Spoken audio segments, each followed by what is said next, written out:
La première fois que j'ai réussi à sauter sur une barre de traction, je suis descendu et j'ai fondu en larmes.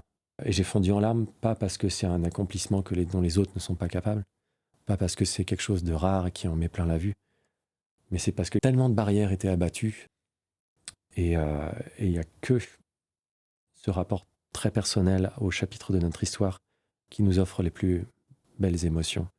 Il faut tomber amoureux de sa propre histoire, apprendre à voir son parcours comme une histoire dont on chercherait à écrire là le premier chapitre, se passionner de l'écriture de notre prochain chapitre et rendre ça central dans notre évolution et dans notre rapport au sport qu'on choisit. C'est quand on va revenir sur les étapes par lesquelles on est passé qu'on aura les plus belles émotions. C'est quand on va se donner tort à soi-même qu'on aura les plus belles émotions.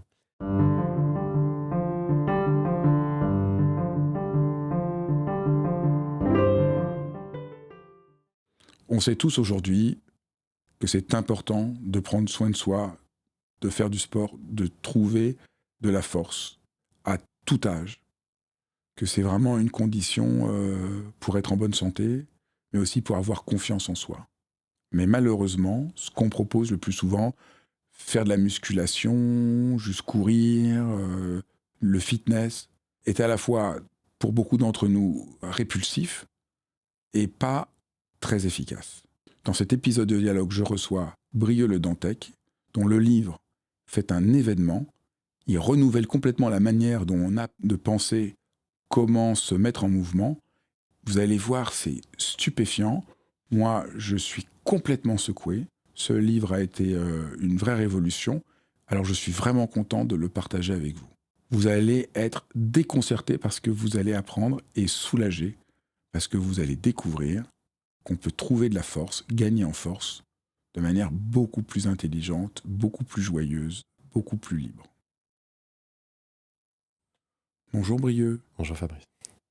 Ton livre est complètement... ça m'a complètement surpris, déconcerté. D'abord, je connaissais même pas ce qu'était le mot calisthénie avant d'ouvrir ton livre. On va expliquer un peu ce que c'est.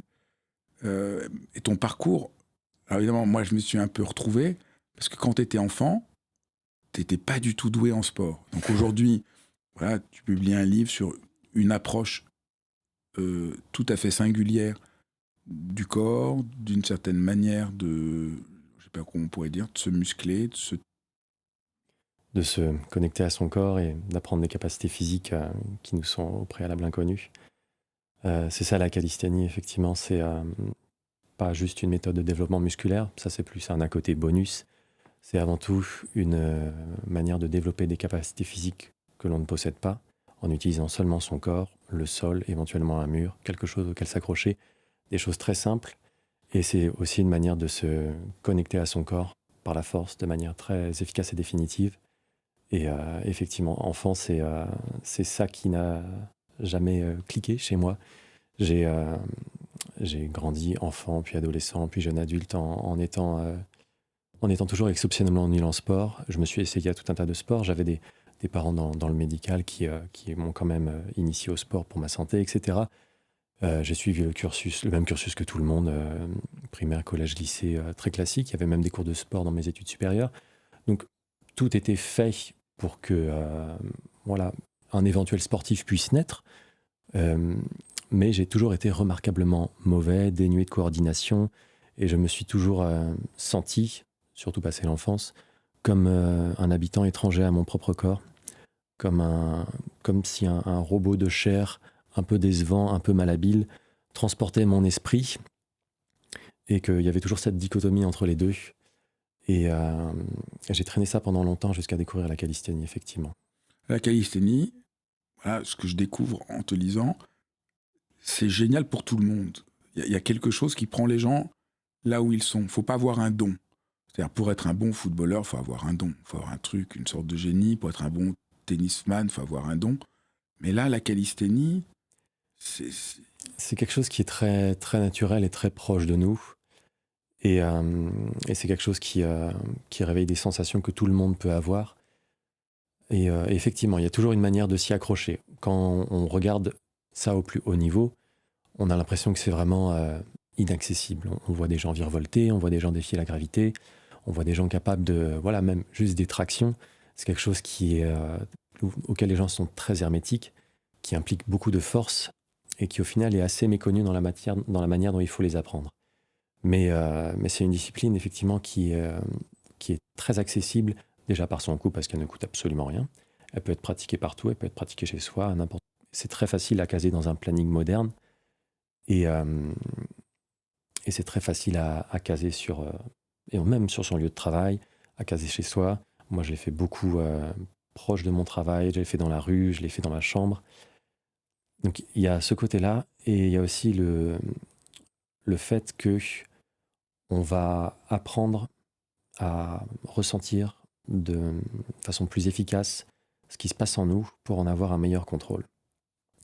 Et ça se fait de diverses manières. Ça se fait par une approche un peu méditative et ça se fait par une approche aussi un peu plus brutale par la force. La force est la mère des qualités physiques, elle est au centre de cette discipline et ça permet à aussi tout un éventail de gens qui s'étaient désintéressés de la force parce qu'elle était présentée de façon très superficielle et agressive au grand public par le monstre fitness. On la présente de façon beaucoup plus vraie, c'est-à-dire qu'on en a tous besoin et elle est beaucoup plus accessible qu'on ne le pense. Et tous ces mouvements qui n'impliquent que notre corps sont aussi beaucoup plus faciles pour notre corps qu'une charge externe qui au final est un élément étranger auquel il faut essayer de s'adapter, ce qui a ses vertus aussi. Mais là, apprendre à organiser son corps par rapport à des supports est beaucoup plus naturel, même pour les gens qui sont vraiment déconnectés de ça. Et ça leur permet d'aller beaucoup plus loin et d'espérer d'aller beaucoup plus loin dans tout type de sport par la suite. Quand je disais faut pas avoir un don par rapport à d'autres sports, peut-être parce que c'est logique. Oui. Dans ton livre, c'est vraiment très progressif. On fait telle étape, on rencontre son corps, on l'apprivoise, et donc on n'a pas l'impression qu'il n'y a pas quelque chose de mystérieux.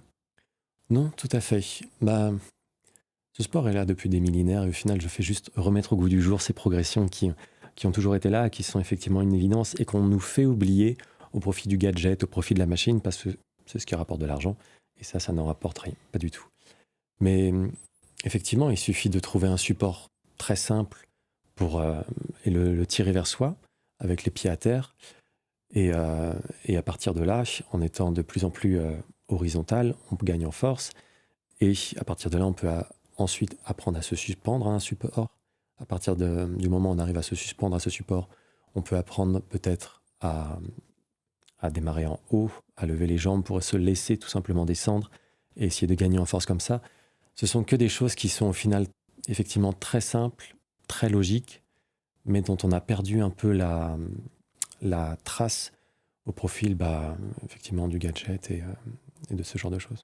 Du gadget ou dans un rapport un peu abstrait, un peu de compétition, mais c'est pas aussi précis. Oui. J'ai l'impression qu'il y a, parce que c'est pas que le gadget, disons certains sports collectifs et tout ça, mais je trouve que la singularité de ce que tu proposes, bon, c'est sûr qu'on peut le faire tout seul, mais il y a aussi quelque chose, tu nous guides pas à pas, et quelque chose de structuré, on rentre en rapport à son corps pas à pas, et je trouve que c'est assez jubilatoire de retrouver une proximité avec son corps. Tu décrivais comment ton corps était éloigné.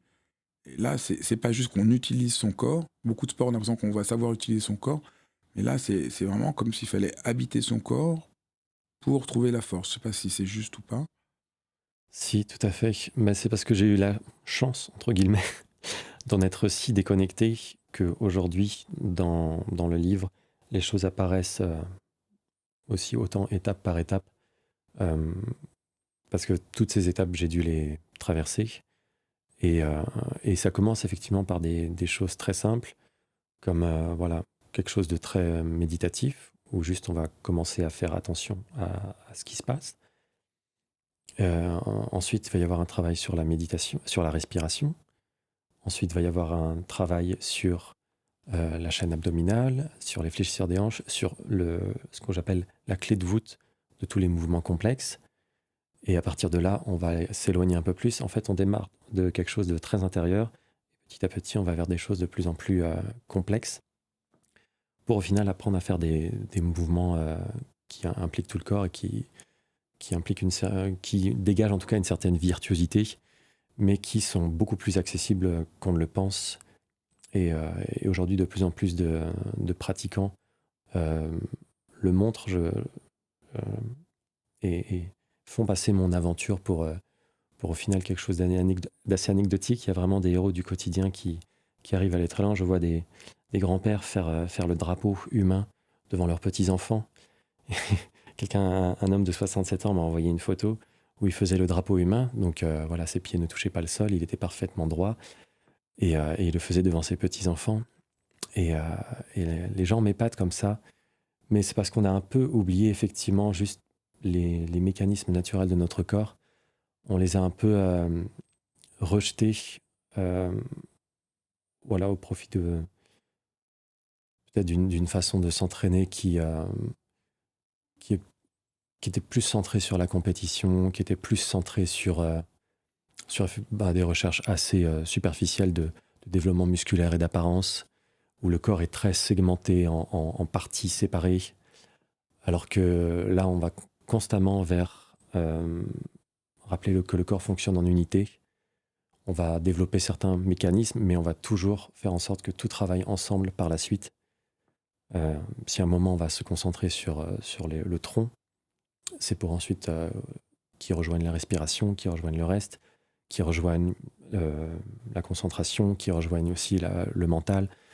Ça, on va y revenir parce que c'est un point un peu central. Mais je voulais finir un peu sur ton histoire. Donc, le sport, ça t'intéresse pas, tu comprends pas trop. T'as pas vraiment cette sorte, comme tu dis, de coordination. Tu fais des études pour devenir ingénieur, donc tu es à ton bureau tout le temps. Donc là, il y a plein de gens qui vont se reconnaître, il y a plein de gens qui... Et Oui. qu'est-ce qui s'est passé? J'ai coché toutes les cases de l'homme moderne, particulièrement en France où très jeunes, les enfants sont tout de suite mis à des bureaux pendant très longtemps. Je restais sur une chaise à longueur de journée, ce qui tue. Mon cœur ne travaillait pas, donc il se réduisait. Ma mobilité n'était jamais utilisée. On est sur des chaises, ça n'en exige aucune. Donc je devenais de plus en plus rigide. Et tout ça mis par-dessus le fait que j'ai eu cette déconnexion corps-esprit très marquée. J'étais le roi des maladroits. Marcher me paraissait tellement peu naturel que ça m'épuisait au bout de 20 minutes. Ça me créait de telles tensions dans la nuque, dans les épaules. Toute la machine semblait dysfonctionner. Et je suis sorti de mes études supérieures, effectivement, à 23 ans, en me sentant un vieillard. En ayant l'impression que mes grands-parents, à leur âge, avaient su être plus en forme que moi aujourd'hui. Ça donne bon espoir pour tous ceux qui sentent ça. Donc c'est impressionnant. Parce que quand on voit ce que tu fais maintenant, on se dit waouh. Oui. Donc c'est beau. On n'a pas. Tout le monde, c'est accessible à tout le monde. Tout à fait. Encore plus aujourd'hui, quand on voit ce que je fais aujourd'hui, on se dit celui-là est un athlète né. Celui-là a des dons que je n'ai pas. Et ça ne pouvait pas être plus éloigné de la réalité. Mais on doit beaucoup cet oubli de ce dont on est capable à la façon très marketing dont le fitness est présenté au grand public. Et je me suis testé à différents sports. Quand on se sent mal comme ça, on nous pousse vers le développement musculaire. Je m'y suis mis un petit peu, quelques mois, mais je n'avais que des douleurs supplémentaires. Certes, un peu de gain musculaire, mais je me sentais encore plus une fraude et étranger à mon propre corps, tant mes capacités physiques étaient encore plus diminuées. J'ai fait un peu de running, parce que c'est aussi ce qu'on me présente, il faut aller courir. Effectivement, il y a beaucoup de vertus à la course. C'est très bon pour le cœur. Mentalement, ça aère, ça libère les idées, c'est très appréciable. Mais on finit tous par avoir récolté des douleurs aux genoux, on finit tous au final quasiment à avoir de nouveaux problèmes parce qu'on s'est surtout entraîné à glisser nos pieds sous une table avant de nous y mettre. Et nos pieds même sont très atrophiés par nos chaussures. Plus rien ne fonctionne et on nous dirige comme ça vers des sports qui qui oublie de réparer un peu le socle, la base, qui oublie un peu de comment fonctionnent nos mains, comment fonctionnent nos pieds, quelle mobilité on devrait avoir avant de commencer telle ou telle autre épreuve. Il faudrait pouvoir s'asseoir en squat profond. Il faudrait pouvoir être à l'aise dans cette position. Toute la culture orientale est très à l'aise dans cette position. Nous, on est amoureux des chaises et nous ne le sommes pas. Mais du coup, ça fait toutes les autres disciplines sportives vers lesquelles on nous dirige nous apportent tout un tas de problèmes qu'on ne devrait pas avoir. Donc c'est pour ça que la calisthénie trouve aussi beaucoup d'écho. C'est parce que elle permet de réparer tout un tas de problèmes très modernes. Aussi le manque de muscles, qui est un problème aussi qui est de plus en plus mis au contact du grand public. Bientôt, dans quelques années, ce sera le manque d'explosivité qui sera mis au contact du grand public. Le manque d'explosivité, la capacité à réaliser un geste de façon explosive et à amortir un choc aussi. C'est quelque chose qui est directement relié à la longévité et ça va être de plus en plus présent après le muscle dans ce qu'on transmet au grand public. Mais ma volonté avec la calisthénie, c'était un peu de présenter la solution avant que se présentent les problèmes, car le problème de la vulgarisation scientifique, des études scientifiques, puis ensuite de la vulgarisation des études scientifiques qui sont mis au contact du grand public, c'est que c'est un processus qui prend énormément de temps.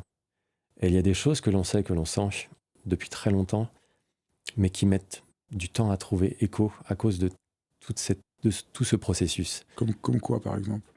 Justement, par exemple, l'explosivité dont je viens de parler, on commence tout juste à entendre que voilà, le muscle est gage de longévité, de qualité de vie, jusqu'à un âge très tard, et qu'on devrait s'en soucier un peu plus. Et les gens pensent tout de suite, quand on dit ça, muscle égale musculation. Égale musculation, égale ce truc très agressif et superficiel vers lequel on nous renvoie, vers lequel il y a en plus des dérives, une aliénation du rapport au corps qui en rebute plus d'un. C'est quoi qu'est-ce que tu veux dire ? La discipline phare du développement musculaire, c'est le bodybuilding, et c'est un peu comme ça qu'on se représente la musculation depuis quelques décennies. Sauf que c'est une discipline dont les champions et de plus en plus dont les pratiquants de tous les jours, notamment les plus jeunes, se sont aliénés pour atteindre des nouveaux sommets le plus rapidement possible, dans une quête éternelle de facilité. Ils se sont mis à utiliser des produits, ils se sont mis à mettre en péril leur santé pour toujours plus de muscles. Et ça va à contre-courant du souci de santé qu'est le muscle. Il y a ce contre-courant de tous ces jeunes et de tous leurs champions populaires qui rend vraiment pas service à ce discours. Mais du coup, il y a aussi l'explosivité, la capacité à faire un geste avec beaucoup de puissance, très rapidement, qui est aussi directement lié à notre longévité. Ça, on n'en parle pas encore, mais on va, je pense, bientôt en parler. Et la mobilité, effectivement, qui est gage de longévité, de qualité de vie. Mais il y a aussi des choses dont on parle assez peu, comme la proprioception, la perception de la position de nos membres dans l'espace, notre équilibre. Ce sont des choses, notre coordination. Ce sont des choses aussi dont on ne se soucie pas encore assez. Et on a tendance à mettre au contact du grand public les choses point par point. Et voilà, on se focalise sur une chose, puis on va se focaliser sur une autre.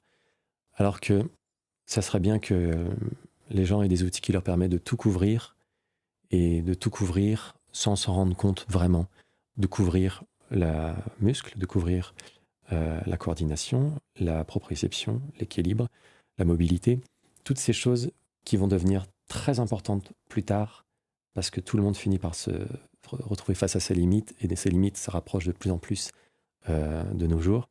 Donc en fait, la force de la calisthénie, c'est travailler tout ça ensemble. C'est de tout couvrir ensemble, sans bien sûr, on s'en rend compte, mais il n'est pas nécessaire qu'on s'en rende compte, car les gens ne sont pas motivés tôt par leur santé.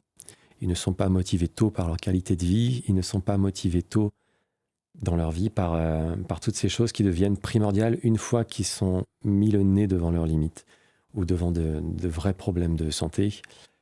Et ça permet en fait d'utiliser un facteur qui manque à toutes ces ces vulgarisations et tous ces messages qu'on essaie d'envoyer aux gens pour les aider, c'est que c'est cool. Et c'est quelque chose c'est un sport qui est vraiment cool et qui donne envie de poursuivre des choses, c'est des choses un peu, il y a quelque chose d'un peu enfantin et d'un peu, peut-être un peu superficiel, mais un peu enfantin, qui manque à beaucoup de disciplines tournées bien-être. C'est que celui-là en met plein la vue, et du coup, il attire aussi énormément les jeunes. Et du coup, ça leur permet, au lieu de se détruire avec une musculation aliénée, avec une musculation brutale, ça leur permet, sans qu'ils s'en rendent compte, en poursuivant des objectifs vraiment qui pourraient en mettre plein les yeux et qui disent ça serait vraiment stylé d'apprendre à faire ça. C'est vrai que c'est stylé, franchement. On en a pas. On en parlera tout à l'heure. C'est quand même d'une beauté à couper le souffle. C'est quand même d'une élégance. C'est quand même incroyable. Ça défie quand même ce qu'on croit qu'on peut faire. C'est assez magique. On redécouvre un corps assez magique. Oui. C'est aussi ce qui m'a attiré au début parce que j'étais aussi tellement feignant et tellement peu motivé par ce genre de choses qu'il me fallait beaucoup de superposer beaucoup de couches à ce qui allait me motiver. Donc il fallait pas c'était pas seulement quelque chose qui allait me permettre de me reconnecter à moi-même et de casser ce mal-être, mais il fallait aussi quelque chose qui en mette plein la vue, quelque chose qui me fasse rêver. Il fallait quelque chose qui porte ce côté enfantin d'être capable de quelque chose d'incroyable et qui me paraissait en tout cas incroyable. Et ça permet d'avoir une discipline comme ça qui couvre tous ces aspects, et ça fait que j'ai beaucoup parmi les gens qui la pratiquent de rencontres intergénérationnelles. J'ai énormément de pères qui le pratiquent avec leurs fils, de mères aussi qui le pratiquent parfois avec leurs fils, et qui le pratiquent ensemble et qui cherchent à progresser ensemble à ces choses-là. Et c'est quelque chose d'extrêmement rare dans le sport, c'est d'avoir plusieurs générations pratiquer le même sport avec les mêmes objectifs et où chacun s'y retrouve, chacun trouve quelque chose qui le fait vraiment vibrer. C'est impressionnant, c'est que ce n'est pas réservé aux jeunes hommes. Non, même si ça peut faire beaucoup de bien aux jeunes hommes qui ont tendance un peu tout à fait. Soit, comme tu dis, à être un peu dans un rapport mécanique et déshumanisé au corps, soit beaucoup qui bougent pas trop de leur canapé. Mais je voulais revenir, j'ai l'impression que la base, c'est retrouver un rapport vivant au corps. Je pense que c'est par là que tu as trouvé un chemin, toi qui en avais pas.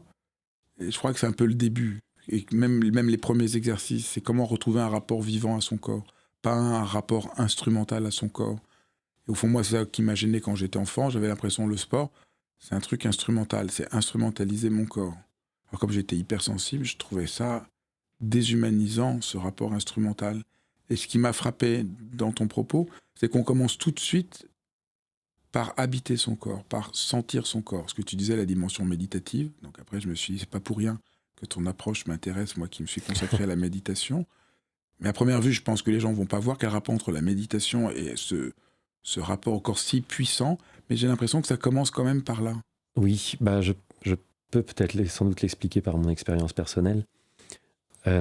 Juste avant ça, j'ai été quelques années comédien, et c'était quand j'étais comédien que je me rendais compte que j'étais vraiment déconnecté de mon corps, au point que lorsqu'on me filmait en gros plan, j'étais très bon, et lorsqu'on me filmait en plan large, j'étais extrêmement mauvais, car les émotions restaient bloquées, coincées dans le carcan de mon visage, et ne s'exprimaient pas dans mon corps.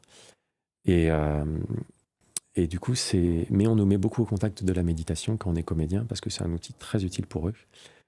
Et c'est grâce à cette approche de la méditation aussi que j'ai pu trouver mon accès à ces premiers exercices, à savoir cette attention portée à nous, à notre corps, à ce qui se passe en nous, à toutes ces petites sensations, à la façon dont on agit sur elles et à la façon dont elles agissent sur nous. C'est ça que m'a offert au début la méditation et qui m'a permis d'aborder les exercices, non pas effectivement avec ce côté mécanique, mais avec un côté très intime de j'apprends à te ressentir, j'apprends à écouter ce que tu m'envoies et j'apprends à voir comment tu réponds à ce que je t'envoie. C'est ça que je trouve que c'est intelligent, parce que au lieu d'instrumentaliser son corps, je fais alliance avec mon corps. On pourrait dire la calisthénie, c'est ça que j'ai trouvé dingue. C'est un changement de perspective. C'est je deviens ami avec mon corps pour l'emmener plus loin. Et je l'écoute, et il va me parler. Tout à fait, ouais. Et on fait ça au travers de, voilà, de tout un tas de méthodes, mais tout au long du parcours, il doit y avoir cette attention constante justement à ce qui se passe en nous. C'est pour ça que c'est une discipline aussi que j'essaie de transmettre avec un certain calme, parce que c'est pas une discipline où on va mettre une musique brutale sur les oreilles, ça va nous porter et on va s'en sortir comme ça. Ah oui, j'avais pas pensé à ça. Moi qui avais détesté quand... Bon, t'as pas connu ça, mais moi quand j'étais jeune, c'était la mode, je sais pas comment ça s'appelait, où il y avait des gens qui dansaient comme ça, ils faisaient faire des exercices avec de la musique. Je trouvais ça, mais juste... Oui. Comment on appelait ça? Je sais pas, mais je vois très bien. Comment on appelait ça? Ouais, oui, moi quand j'étais jeune, il y avait l'aérobic, il fallait bouger comme ça en musique, et je trouvais ça, mais très, très, très désincarné. Oui, c'est encore beaucoup comme ça. Au final, voilà, le tam-tam permanent dans les salles de musculation est toujours la même chose. Oui, on fait un tambour et puis on y va au rythme. Et puis c'est quelque chose qui ne va pas fonctionner en calisthénie parce qu'on est constamment dans l'écoute des sensations et dans l'apprentissage de choses dont on est incapable. C'est merveilleux.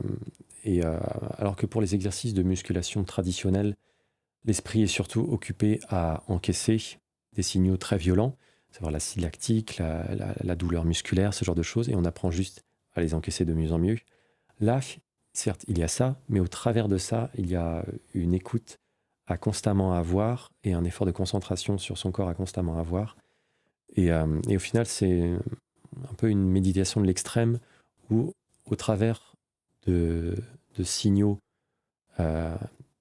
assez forts, on va quand même chercher à avoir cette découverte de nouvelles sensations, parce qu'on ne peut pas apprendre un nouveau mouvement sans chercher à sentir de nouvelles choses. Et du coup, ça aussi, c'est ça qui le rend aussi très efficace, c'est que ça donne un côté définitif à l'acquisition des nouvelles sensations que l'on découvre.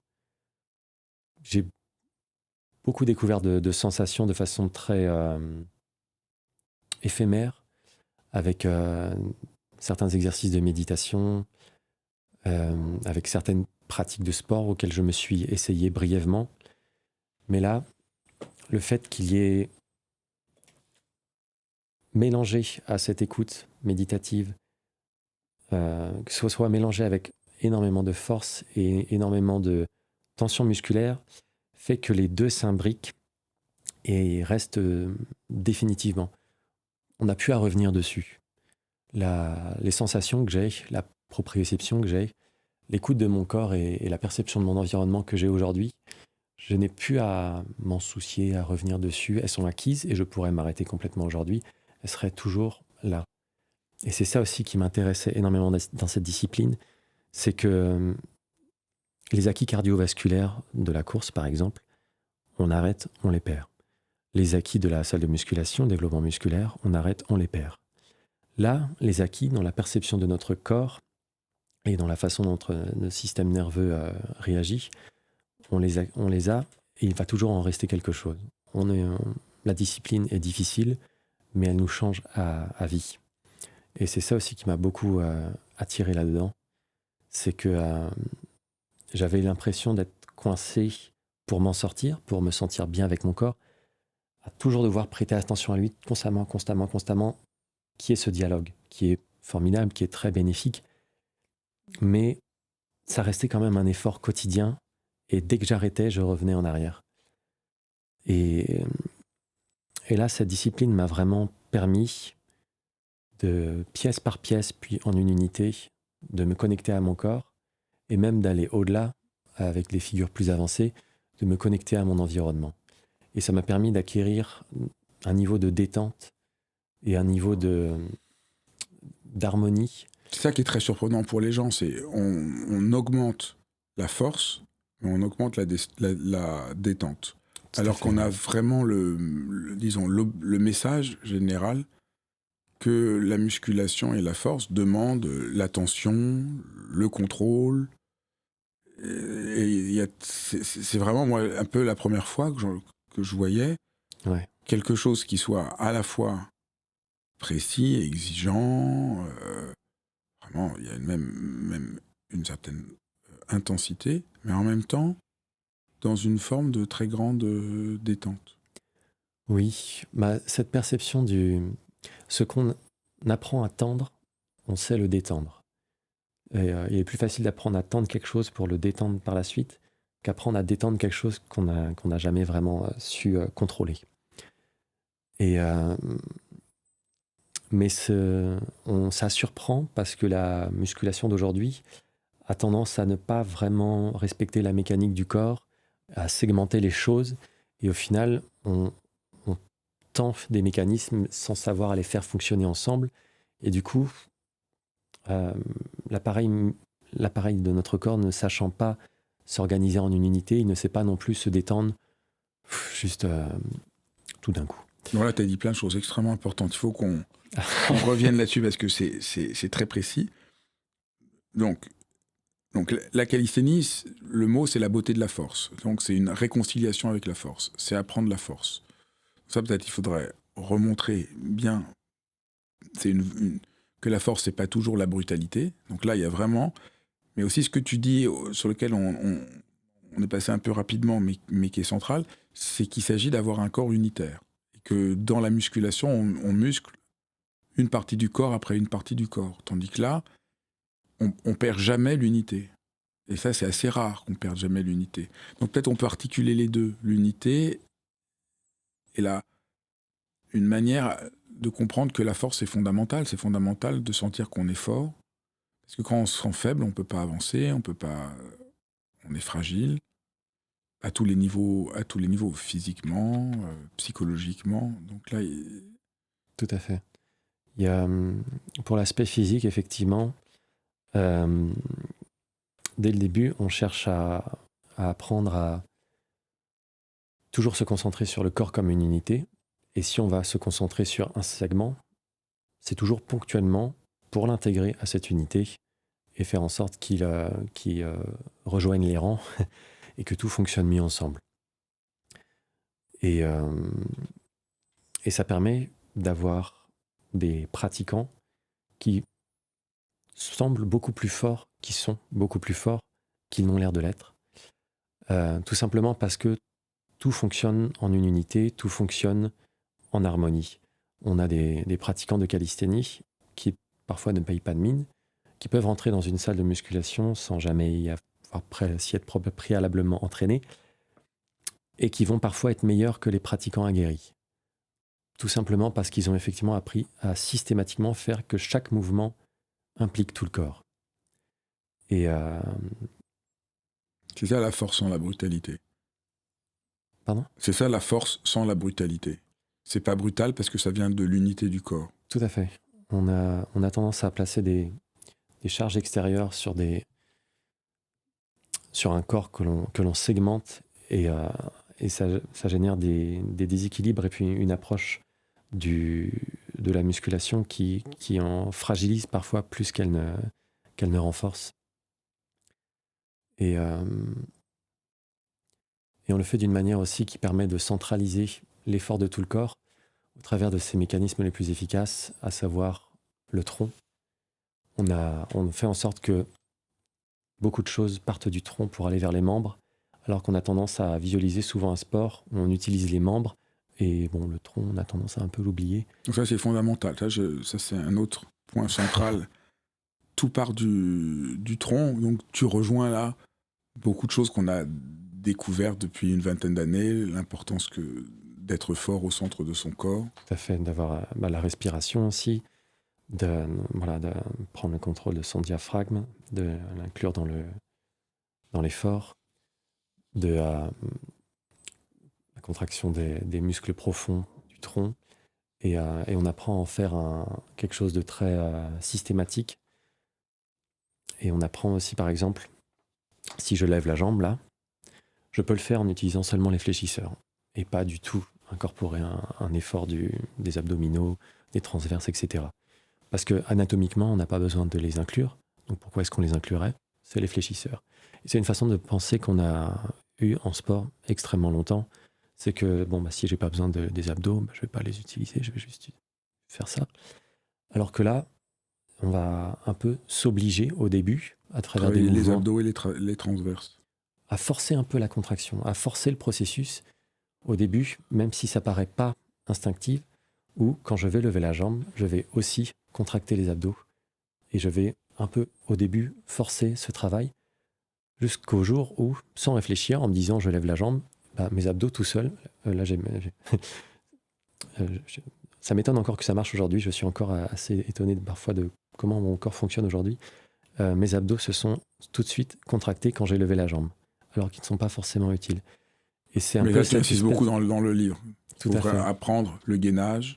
Tout à fait, ouais. Il faut apprendre à les rendre centrales parce que c'est ça qui va nous protéger et que la force fonctionne par ruissellement. C'est-à-dire, plus on apprend à contracter efficacement un muscle, plus ses voisins vont se contracter Et moins efficacement. on va se faire mal. Autrement, on va se faire mal. C'est ça qui permet de ne pas se faire mal, c'est Tout à fait. apprendre ça. Là, c'est un peu la clé. Est-ce que tu as pensé, ou je sais pas, mais peut-être tu n'y as pas du tout pensé, mais quand même, ce rapport un peu autre que le modèle dominant sur la force, par rapport à toute la crise aujourd'hui du modèle un peu viriliste, de puissance écrasante, je me suis demandé si ça n'avait pas un écho d'apprendre un autre rapport à la force que celui qui existe aujourd'hui.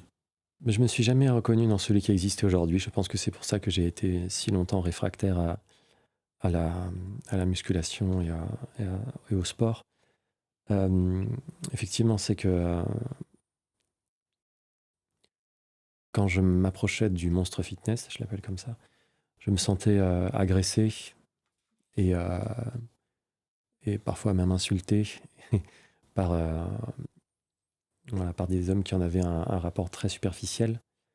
Alors que pour moi, ce n'est même pas une question d'homme, de femme ou d'être viril ou de ne pas l'être ou ce genre de questions. C'est juste que nous avons tous un corps, il fonctionne pour tous globalement de la même manière et c'est bizarre d'y mettre même des questions d'ordre homme-femme, d'y mettre même ce genre de considération. Pour moi, c'était... Je ne les comprenais pas, à vrai dire. Et je ne comprenais pas même pourquoi est-ce qu'on en faisait quelque chose de viril, de la musculation. Et nous sommes aussi notre corps. Et Et pour beaucoup de gens, voilà, il y a soit ce modèle un peu viriliste, fort, soit rien. oui, voilà. Et toi, tu montres, non.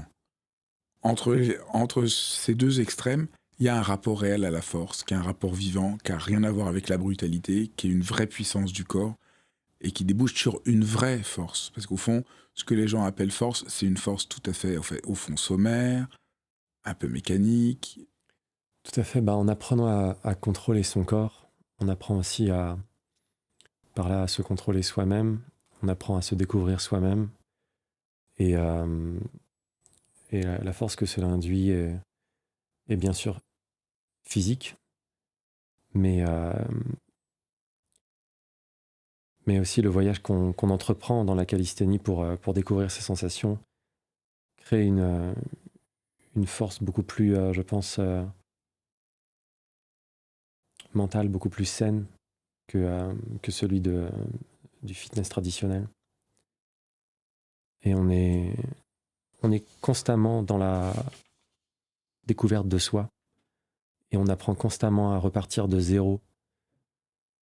On apprend constamment à être... En fait, à chaque nouveau mouvement que j'aborde, même aujourd'hui, je suis terriblement nul. Parce que chaque mouvement est tellement différent les uns des autres.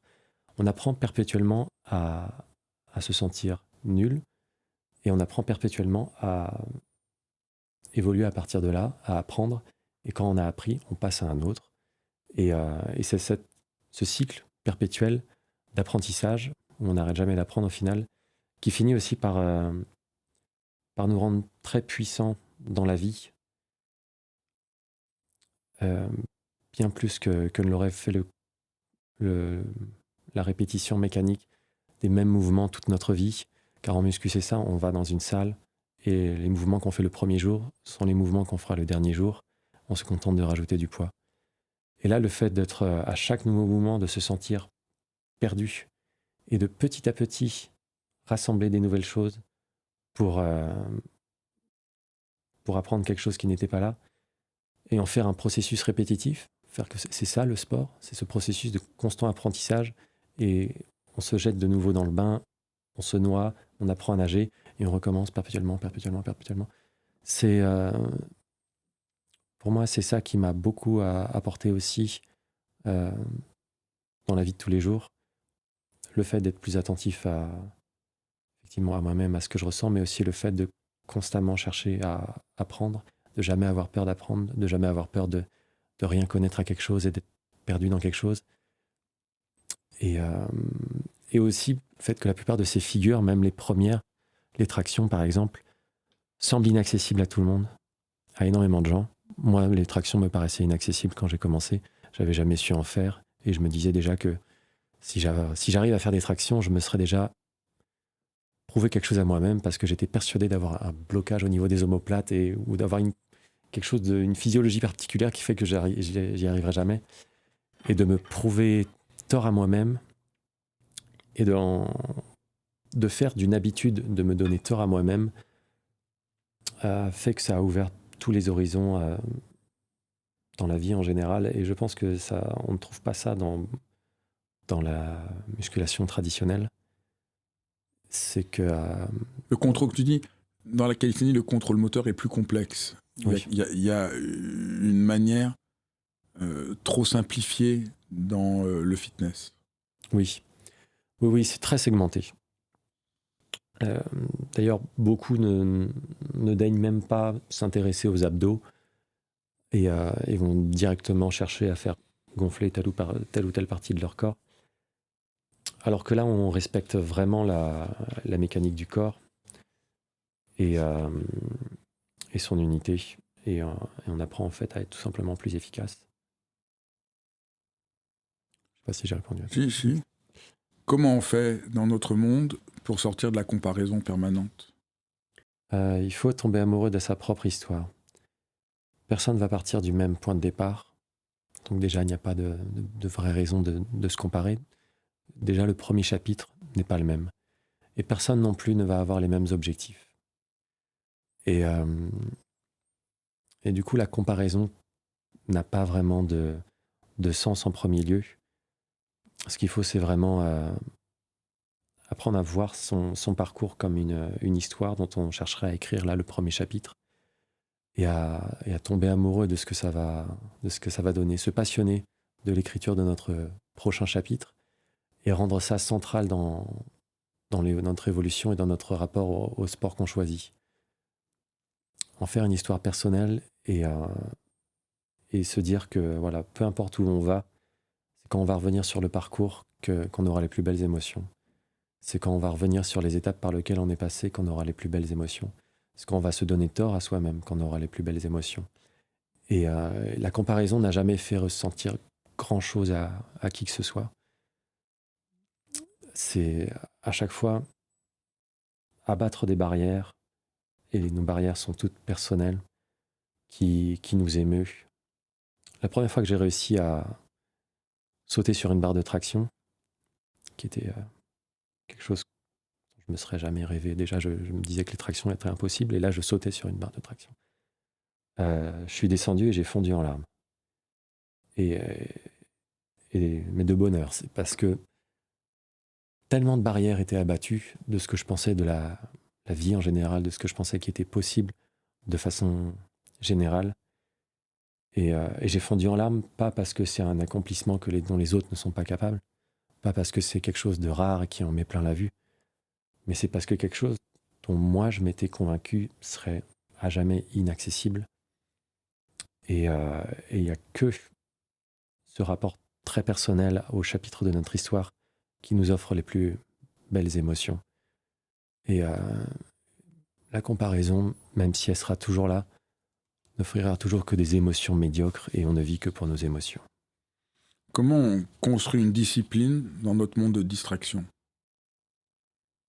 C'est compliqué au début. Au début, je pense que c'est... Beaucoup de gens doivent te poser cette question. Oui. Au début, je pense que s'il faut le faire de façon très pratico-pratique, par des petites habitudes très concrètes. On a l'impression que voilà, d'un coup, il faut devenir un grand stoïcien pour trouver la discipline et que c'est comme ça qu'on va d'un coup se lancer.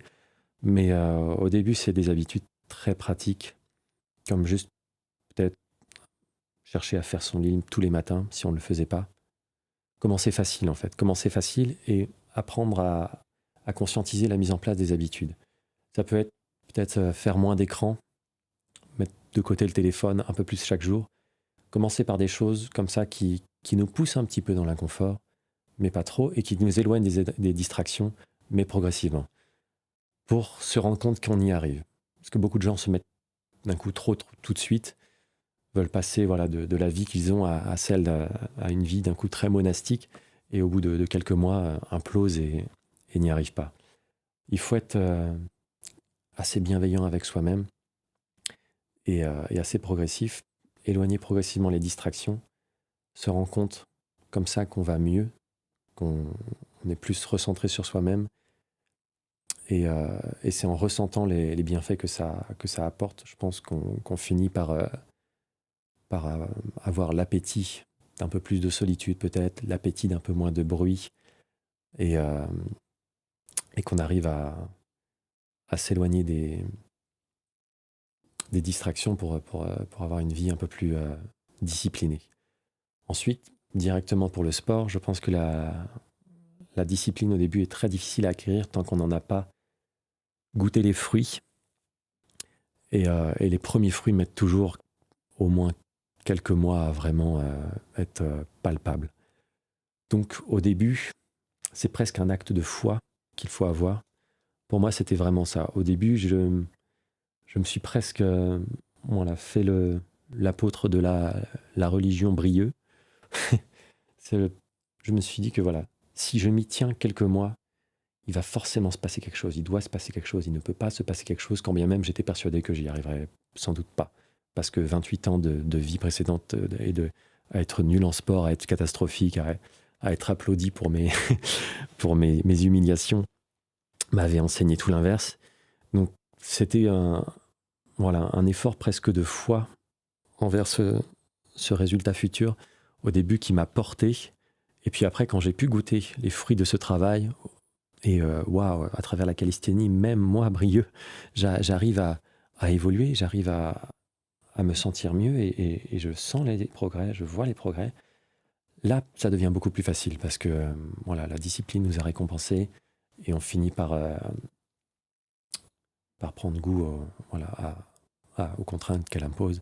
On finit même par les apprécier pour ce qu'elle nous apporte. Quand on transforme son corps, en faisant régulièrement cet effort, est-ce que ça change aussi la manière dont on se voit et dont on se relie aux autres? Ça change la manière dont on se voit. Un peu. Après, je ne suis pas sûr d'être le mieux placé pour parler de ça parce que j'ai toujours été... Je me sentais mal dans ma peau, mais en tout cas, d'un point de vue purement visuel, j'ai jamais été très attaché à ce que je voyais de mon corps. Et pour beaucoup de gens, c'est très important quand on parle de la façon dont ils se voient. Ils voient leur corps, ils voient leur posture, ils voient ces choses-là. Et c'est des choses dont j'avais un rapport très hautain et j'étais content avec ce dont j'avais l'air. Mais est-ce que le fait de transformer son corps change par exemple la confiance qu'on peut avoir en soi-même, oui, l'aisance qu'on a par rapport aux autres, notre manière de parler aux autres, notre place dans le monde? Je pense oui. Après, beaucoup de gens trouvent leur confiance à travers ça. Moi, j'avais déjà confiance en moi grâce au théâtre. Mais je me sentais mal dans ma peau. On peut avoir confiance en soi et être mal dans sa peau. Donc ça t'a aidé à être mieux dans ta peau? Oui, je me sentais vraiment terriblement mal et j'avais vraiment l'impression d'être tombé par erreur dans le corps d'un robot. Et ça pesait énormément sur mon équilibre mental aussi. Donc c'est vrai qu'on voit ce que je vois ici dans ce que tu dis, c'est faire ce travail sur son corps, c'est pas qu'un travail sur son corps, c'est un travail sur notre être, sur notre rapport au monde. Oui. Lorsqu'on est enfermé dans la cage de son esprit, on ressent l'environnement comme quelque chose d'étranger et brutal. Quelque chose qui vient constamment nous heurter et quelque chose auquel, du coup, on répond en général par un plus de nervosité, d'irritabilité et d'émotion qu'on ne le devrait. Parce que on est ici, les autres sont là. Et quand on apprend à se connecter à son corps, et puis ensuite à ressentir aussi son environnement, les choses s'accueillent beaucoup plus simplement. Et, euh, et on devient plus éponge de tout ce qui nous arrive, mais éponge dans le sens où voilà, on absorbe les choses facilement. Et on ne va pas mettre une barrière. Et quelque chose de très concret, effectivement, ou une sensation très concrète dans le ressenti, où voilà, l'espèce de dôme de verre qu'on avait autour de soi part et on arrive à percevoir la présence des autres et, et les interactions avec les autres comme faisant partie d'un tout dont on fait aussi partie. Et c'est quelque chose que je pensais vraiment pas ressentir au travers de cette découverte du sport. Je pensais avoir juste un rapport aux autres qu'ont beaucoup, qui est, voilà, je suis très confortable quand je suis seul dans mes pensées, je suis très à l'aise dans la solitude, je suis très à l'aise dans le renfermement, et le dialogue aux autres, l'ouverture aux autres est quelque chose de très cérébral, de très compliqué, qui me demande énormément d'efforts. Et je pensais que voilà, je faisais juste partie de ces gens-là. Et découvrir que ce sport a abattu, ou du moins dilué ces barrières, parce qu'on ne change pas non plus fondamentalement son fonctionnement, mais que le sport a diminué ces barrières et que je ressens les autres et je ressens le dialogue avec les autres de façon beaucoup plus détendue. Il y a quelques années, j'aurais été incapable d'avoir cette conversation. Au bout de 10 minutes, déjà, j'aurais été mal sur la chaise, j'aurais eu mal au dos et j'aurais eu mal aux genoux, et surtout, j'aurais juste commencé à percevoir la conversation comme des choses qui viennent me heurter et puis auxquelles il faut que je prête attention, au lieu d'avoir juste une simple conversation. Quand je parle de la calisthénie autour de moi, depuis que j'ai lu ton livre et que ça m'a enthousiasmé, certaines personnes, je vois, ça leur fait peur. Ils ont l'impression que c'est pas pour eux, qu'ils sont trop grands. Oui, et que voilà, les fragilités aussi qu'ils peuvent déjà ressentir vont être mis en péril au travers de ces choses un peu acrobatiques. Et c'est vrai que voilà, de but en blanc comme ça, quand on regarde la discipline, on voit des gens faire l'équilibre, on voit des gens se tenir sur une main, sur un pied, dans des positions de plus ou moins acrobatiques. Et du coup, il y a quelque chose de très, effectivement, ça fait très peur. Et j'ai eu très peur au début. La première fois que je me suis accroché à une barre de traction, juste accroché pour me suspendre, je suis tombé sur mes fesses. Je me suis relevé, j'ai recommencé. Mais par exemple, quand les gens font l'équilibre pour la première fois, c'est effrayant. Et ça m'a effrayé. Mais ça permet aussi d'affronter ces peurs, et ça a un aspect aussi dont on finit par tomber amoureux, qui au début fait un peu peur, mais dont on finit par tomber amoureux aussi. C'est qu'on apprend à surmonter des peurs très primales qu'on a tous, sont la peur de la chute, qui sont c'est déjà pas mal, la peur instinctive qu'on a quand notre corps se trouve dans des positions où il n'a plus aucun repère. Mais c'est par ce passage que l'on apprend le plus et que notre corps évolue le plus, car il va trouver ses repères dans ces positions instables, il va développer une nouvelle proprioception, et c'est ça au final c'est un peu comme la douleur musculaire. La peur est juste un facteur qu'il faut surmonter et qui renvoie énormément, qui paye énormément, qui récompense énormément. Et oui, j'espère que ce livre va apprendre à de plus en plus de gens d'affronter leur peur.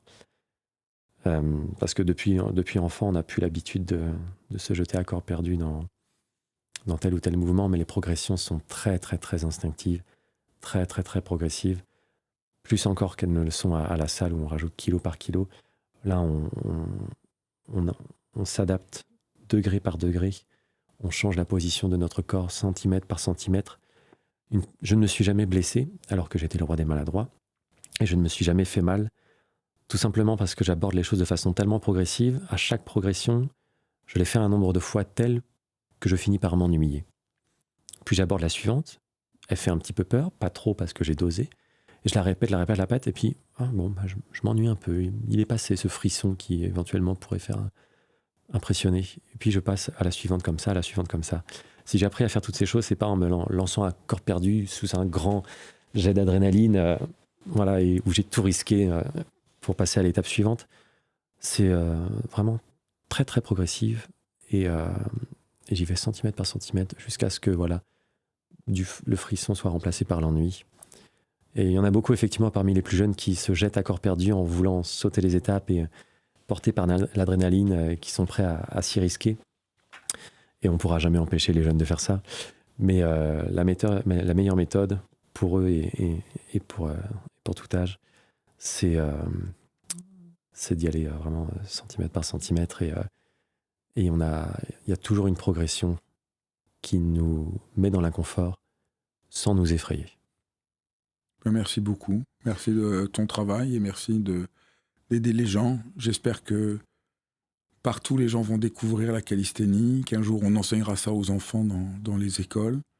Je trouve que ça changerait énormément de choses. Donc, Je pense aussi. Ouais. Merci de m'avoir reçu, ça fait plaisir. Merci d'avoir suivi cet épisode de Dialogue. C'est vraiment un vrai merci parce que c'est vraiment précieux que vous ayez vu cet épisode jusqu'au bout, que ça vous parle, que je fais ça pour vous. Donc c'est vraiment un échange et je suis vraiment conscient aujourd'hui qu'autour de Dialogue, il y a véritablement une communauté de gens pour qui prendre soin du monde, prendre soin de soi, prendre soin des autres compte beaucoup. Et c'est vraiment merveilleux de voir qu'on est ainsi une communauté. Alors n'hésitez pas à partager, à liker.